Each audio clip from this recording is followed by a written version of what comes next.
Bismillahirrahmanirrahim. Alhamdulillahi Rabbil alamin. Wassalatu wassalamu ala ashrafil mursalin wa ala alihi wa ashabihi ajma'in. Amma ba'd. Assalomu alaykum va rahmatullohi ta'ala va barakatuh. Bugungi mavzuyimiz birodarlar, Alloh subhanahu va taologa makonni, zamonni va tarafni isbot qilmaslik. Bizning Moturidi aqidamizda Alloh taolo zamon va makondan behojat deb aytilgan.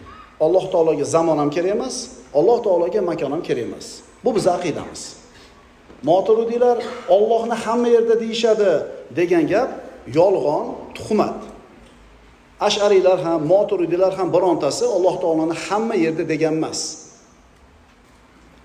Sahobalar, tobiinlar hamda buyuk imomlar Alloh azza va jallani makondan, zamondan va tarafdan pok deb e'tiqod qilishgan. Mana buning dalillarini o'qib beraman. Qala as-sahabiyul jalil wal khalifatur rashid sayyiduna Ali radhiyallohu anhu ma nassahu kana Alloh wa la makan wa huwa al-an ala ma kan. Al-farqu baynal firoq kitobidan buyuk sahobiy Roshid xalifa Hazrati Ali radhiyallohu anhu aytadiki, Alloh bor bo'lganida makon yo'q edi. U zot azalda qanday bo'lsa, hozir ham shundaydir. Aytganimizda kanalloh va la makan va huval an ala makan. Alloh bor edi, makon yo'q edi. Hozir Alloh qanaqa desa, makonni yaratmay turib qanday edi? Shunday. Endi ertaga bu makon zamonlar yo'q bo'lib ketganda ham o'shundayligicha qoladi. Alloh osmonda bo'lsa, osmonni yaratmasdan turib qayerda edi degan savol bor. Oddiy savol o'zimizga beraylik. Alloh osmonda bo'lsa, xo'p, Alloh osmonda deb tasavvur qilaylik. Osmon yo'q edi avval. Alloh yaratdi. O'sha osmonni yaratmay turib qayerda edi? Yawma tubaddalul ardu g'ayral ardi was samawat deydi Alloh taolo Qur'onda. U qiyomat shunday kunki, u yer boshqa yerga, bu osmonlar boshqa osmonga almashtiriladi. Xo'p, bu osmon, bu yer yo'q bo'ladi. O'shunda Alloh qayerda turib turar ekan? Oddiy mulohaza qilib ko'riladigan narsa. Yana Ali roziyallohu anhuning boshqa so'zlari, bu ham mana shu firqalar orasidagi farq kitobida keltirilgan, Al-farqu baynal firoq. Ali roziyallohu anhu aytadi, Alloh taolo arshni qudratini izhor qilish uchun yaratdi, o'ziga makon tutish uchun emas. Masalan, biz uy solamiz, o'sha yerda turishlik uchun. Bizga zarurat bo'lganligi uchun uy solamiz. Alloh azza va jalla arshni yaratdi, o'zini qudratini maxluqotga, xaloyiqqa ko'rsatib qo'yishlik uchun, uni o'ziga maskan, makon qilib tutishlik uchun emas. Chunki Alloh taolo bu arshni, osmonni yaratmay turib ham bor edi-da. Uchinchi dalilimiz va qala aydan man za'ama anna ilahana mahdudun faqad jahila al-khaliqal ma'buda. Bu Hulyatul Avliyo, Abu Naimning Hulyatul Avliyo kitobidan. Ali roziyallohu anhu aytayapti mana shu kitobda, kimki bizning ilohimizni chegaralangan deb da'vo qilsa, bizni ilohimiz chegaralangan deb da'vo qilsa, batahqiq yaratuvchi xoliq bo'lgan ma'budni tanimabdi. Alloh azza va jallani hech qaysi chegaralay olmaydi. Chunki chegaralar ham maxluq. Chegaralar yaralmay turib Alloh bor edi. Mana aytdik-ku, nusammillaha shay'an la kal ashiyai va zatan an jihati sitti kholi. Sirojiddin o'sha shunday deydi. Alloh taoloni boshqa narsalarga o'xshamagan narsa deymiz. Qul ayyu shay'in akbaru shahadatan qulillah. Alloh taolo o'zini narsa degan, lekin biz narsa deb turib, darrov orqasidan lekin boshqa narsalarga o'xshamagan narsa deymiz. Sirojiddin o'sha aytayapti, va zatan an jihati sitti kholi. Va 6 ta tarafdan xoli bo'lgan zot deymiz. 6 ta taraf bu maxluqotlar uchun. Birodarlar, bu borliq, Allohdan boshqa borliq 6 ta taraf ichida. Bu borliq zamon va makon degan formulaning ichida hammasi. Alloh taolo qayerdaligimizni bilmaymiz, qayerda deb bo'lmaydi. Shuning uchun aytayapti Ali ibn Abi Talib, bizni ilohimiz cheklangan desa, bu xoliq ma'budni tanimagan bo'ladi.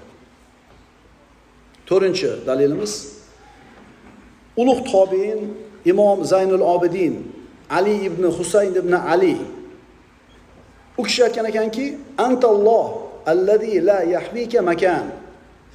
Idhofus Sadatul Muttaqin kitobidan. U kishi aytadi, Zaynul Obidin, sen makonlar o'rab olmaydigan Allohdirsan. Ulug' tobiin aytayapti, sen makonlar uni o'rab olmaydigan Allohsan deyapti. Aytamiz-ku, 1-3 asrda yashagan, ko'zga ko'ringan mushtahidlar, ulamolar, sahobalar, tobiinlarning birontasi Allohni osmonda degan sitatasi yo'q.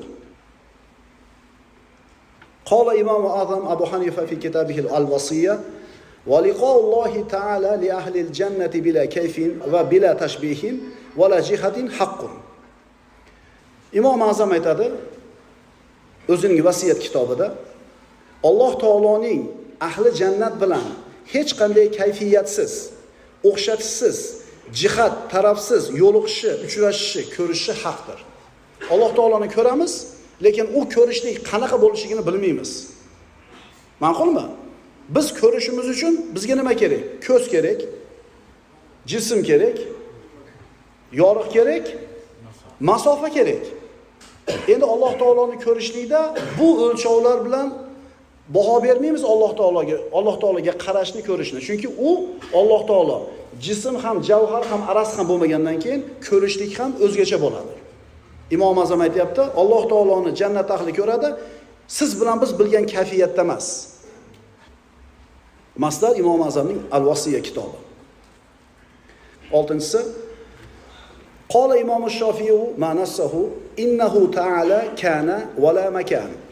Fa khalaqal makana wa huwa ala sifatil azaliyyati kama kana qabla khalqihi al-makan. Idhofus Sadatul Muttaqin kitobida. Imom Shofiy aytadiki, Alloh taolo bor edi, makon esa yo'q edi. Alloh taolo makonni yaratishdan avval qanday bo'lsa, o'sha azaliy sifatida turgan holida makonni yaratdi. Alloh bor edi, makon yo'q edi. Alloh borligida qanaqa sifatda edi? Shu sifatida turib makonni yaratdi. Makonni yaratgandan keyin o'sha sifatida. Alloh taoloning na zotida va na sifatida o'zgarish, almashish bo'lmaydi. Bu Imom Shofiyning gapi edi. 7-si Zakara Shayx ibn Hajar al-Haytami ma nassahu ma ushtuhira bayna jahalati al-mansubina ila hadha al-imam al-azam al-mujtahid min annahu qailun bi shay'in min al-jihati aw nahwaha fakadhibun va buhtanun va iftira'un alayhi. Masdarun al-Fatawa al-Hadithiyya. Ibn Hajar al-Haytami quyidagilarni zikr qiladi. Bu mujtahid olim imom, ya'ni Abu Hanifa. Bu mujtahid olim imom azamga taraf yoki shunga o'xshash gaplarni gapirganligini nisbat qilayotgan johillarning orasidagi mishmishlar u kishiga nisbatan bo'lgan bo'xton, yolg'on hamda tuhmatdir. Mana 7 ta dalilni o'qidik. Ulamolarda birontasi Alloh taoloning osmonda ekanligini aytmayapti. Imom Azamga aytilingan boyagi so'z tuhmat, bo'xton ekanligi tasdiqini topib turibdi. Mana endi keyingi mavzu, qo'lni ko'targanimizda osmonga yo'naltiramiz qo'limizni. Allohni osmonda deydiganlar mana shu qo'lni duo qilganda osmonga ko'tarayotganligimiz ham Allohni osmonda ekanligiga dalil deyshadi. Tushundinglarmi ikkinchi mavzuni? Mana eshitib turamiz. Allohni osmonda deb aytishimiz kerak deydiganlarning o'zlari uchun ushlab olgan yana bitta hujjati, biz duoda qo'llarimizni osmonga ko'tarib Allohdan so'raymiz. Bu degani Alloh osmonda degani deyshadi. Keling shu gaplarni munoqasha qilib ko'ramiz. Avvalambor duoni nima ekanligini tushunib olaylik. Alloh taolo G'ofir surasida aytadi, astagfirullah, va qala robbukum ud'uni astajib lakum. Innal ladina yastakbiruna an ibadati sayadkhuluna jahannama dakhirin. Alloh taolo aytayapti, Parvardigoringiz menga duo iltijo qilinglar, men sizlarga mustajob qilurman dedi.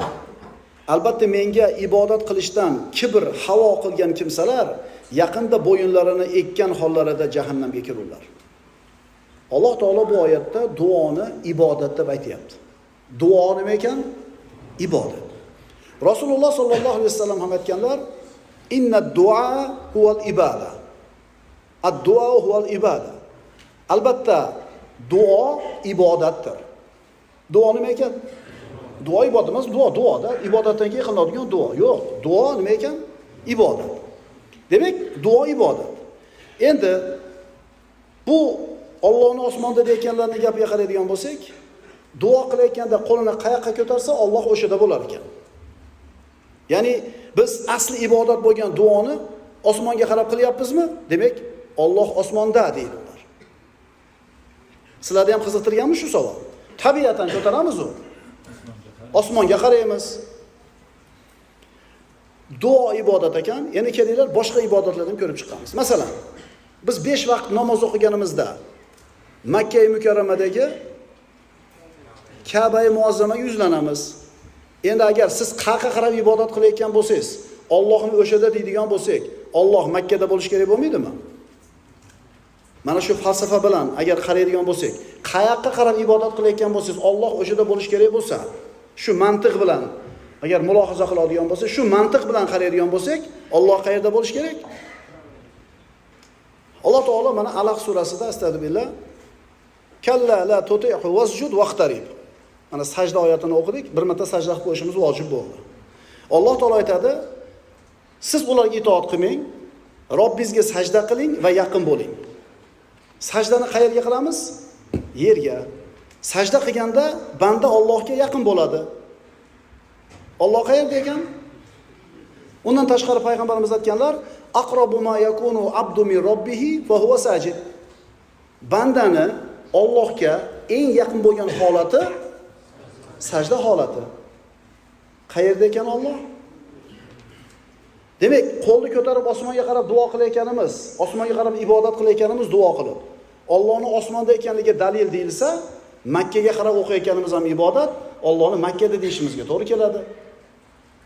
Yerga sajda qilib Allohga yaqin bo'lishimiz kerak bo'lsa, Allohni yerda deyishimizga to'g'ri keladi, past tomonda deyishimizga to'g'ri keladi. Nima endi? Biz sajda qilib Allohga yaqin bo'lsak, Alloh yerda bo'lib qoladimi? Allohga yaqinlik degani birodarlar, bu masofa jihatidan emas. Aytdik-ku, Alloh jism emas, javhar emas, araz emas bo'lgandan keyin u masofa degan narsa Alloh taologa nisbat qilinmaydi. Shunda aytish mumkinki, ular yo'q. Allohni osmonda degan o'yga olib boradigan oyatlar, hadislar bor. Ya'ni oyat, hadislar bor. Bir eshitganimizda Allohning osmonda ekanligini bizni xayolimizga olib kelyapti. Vahmimizga Alloh osmonda degan xulosa kelyapti. Shuning uchun Allohni osmonda deymiz desa, biz aytamiz, xo'p, mayli. Agar Allohni osmonda degan o'yga olib boradigan oyatlar, hadislar bor bo'lsa, unda Allohni Ka'batullohda degan o'yga olib boradigan hadislar ham bor. Inna ahadakum idza qama fi solatihi fa innahu yunaji robbahu va inna robbahu baynahu va baynal qiblati fala yabzuqanna ahadukum qibalal qiblati. Muttafaqun alayh bo'lgan hadis. Oyatlar bor, hadislar bor deyilyapti. Ularni eshitib turib Alloh osmonda deb o'ylayapmiz. Bizga shunaqa bir vahm kelyapti kallamizga desa, aytyapmiz. Alloh taoloni boshqa joyda ekanligini ham sizni vahmingizga olib keladigan hadislar bor. Mana hadis. Rasululloh aytibdilar, muttafaqun alayh hadis. Agar biringiz namozda turgan bo'lsa, u Robbisiga munojat qiladi. Robbisi u bilan qiblani o'rtasida turadi. Bas birortangiz qibla tarafga tupurmasin.